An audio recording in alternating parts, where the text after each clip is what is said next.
পরশুরাম বিজিত লাহিড়ীর সাথে কথা বলে তার হাত পা নাড়ানো দেখে সে বুঝে যায় নিশা যে গোডাউনে তাকে নিয়ে গিয়েছিল সেখানে ফোনে একজনের সাথে কথা হয়েছে যে টুপি মাথায় দিয়েছিল, সেটাই বিজিত লাহিড়ী। তখন সেখানে লাট্টু এসে পরশুরামকে বলছে, পা রাক্ষস দাদু কি তোমাকে বকছে?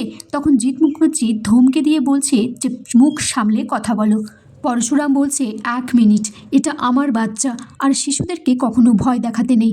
আপনার একটা জামাই লাট্টুকে কিডন্যাপ করে তার মাসুল এখনো গুনছে, কথাটা মাথায় রাখবেন। পরশুরাম তখন পকেট থেকে ফোনটা বার করে বিজিত লাহিড়ীর একটা ছবি তুলে রাখে আর বলছে, তোমার এই পরনের হুডিটা খুব ইন্টারেস্টিং। জিৎ মুখার্জি বিজিত লাহিড়ীকে বলছে, শিবপ্রসাদ তোমার ছবি তুললো কেন এইভাবে? পরশুরাম তারপর বলরামকে ফোন করে বলছে যে বিজিত লাহিড়ী যেমন দেখতে সেম অবিকল দেখতে আমার সাথে কথা বলেছিল ওখানে গোডাউনে, আর অবিকল সেই হুডিটাই পরা আছে। বিজিত লাহিড়ী একটা পুরনো ঘুঘু। পরশুরাম লাট্টুর কাছে এসে বলছে, কিরে বাবা দাঁড়িয়ে আছিস কেন, যা খেলা কর, আজ তো তোর ছুটি। তখন লাট্টু বলছে, পা রাক্ষস দাদুটা বললো শেয়ানায় শেয়ানায় যুদ্ধ হচ্ছে, আর বলছে একটা শেয়ানাকে আমি চিনি কিন্তু আরেকজনকে। তখন পরশুরাম বলছি, ঠিক চিনতে পারবে পা? এদিকে নিশা আর শীতল তটিনীকে ফলো করতে করতে একটা অফিসে এসেছে, মনে হচ্ছে সেখানেই তটিনী গাঙ্গুলি চাকরি করে, সেখানেই তটিনী কোনো বড় অফিসার। নিশা তখন শীতলকে বলছে, তটিনী এখানে কি করছে? তারপর বিজিত লাহিড়ীকে ফোন করে জানায় যে তটিনীকে আমরা এখানে দেখতে পেয়েছি।